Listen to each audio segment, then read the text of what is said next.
Let's take our Bibles this morning to Romans chapter number 1. Romans chapter number 1. And what I want to get across to us today, or make at least reveal to us today, is that the genuine believer should feel no shame when telling others about salvation, that salvation is only found in Jesus, and that living in obedience to God is the best way to live.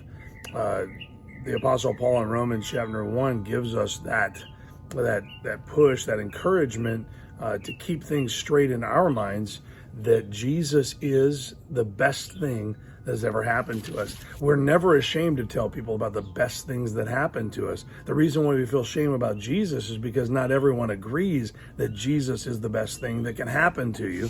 But here's what Paul says in verse number 16 of chapter number 1 of Romans.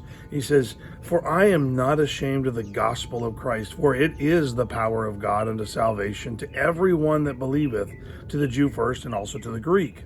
So he says right out, he says, I'm not ashamed of the only source of salvation on the entire planet, in the entire universe. I'm not ashamed to tell you about that because it is the only way that one can be saved. Verse number 17 says, "For therein is the righteousness of God revealed from faith to faith, as it is written, the just shall live by faith."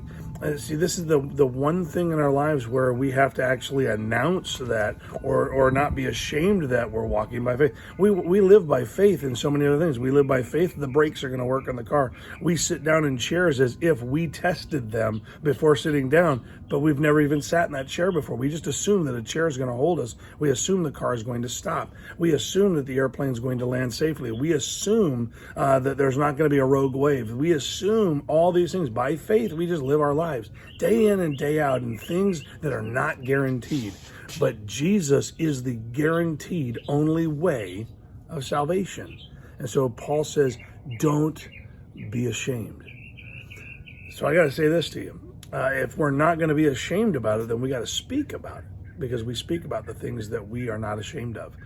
We boast in the things that we're not ashamed of. Right now, the world is boasting in everything with no shame, even pridefully so. But the Christian is sitting back, afraid to share the one thing that could change all of those people's lives forever. And so I want to encourage you today. Start thinking, start praying about who God would have you not be ashamed of the gospel for. Because I think there's someone around you that needs to know the source of your joy and hope. They need to know the source of your strength through the day. They need to know what drives you. And that the only way we can do that is if it actually does drive us, if it is actually our joy, it is actually our hope. That's why he talks about the just living by faith. We got to live out each day knowing that God is in charge and that he has everything. Because if we don't, then our claim of faith really is kind of hollow. And so I want to encourage you today. Find that person that you can share a little bit about your relationship with the Lord. Don't be ashamed to add Jesus into any conversation. I don't mean while people are talking about something at work and it's a work issue and a work situation, you just kind of jam Jesus into the middle of it. I'm talking about where it's just natural. Think about it. If you love something, it naturally flows out. You don't hide the fact that you found that love of your life. You naturally flow that right into everything. Sometimes not even naturally, because you want people to know that you have found the one thing that can bring joy and happiness to their lives as well. And so I want to encourage you, don't be ashamed of who you are in Christ. Let that part of you be seen by all those around you. Have a great day.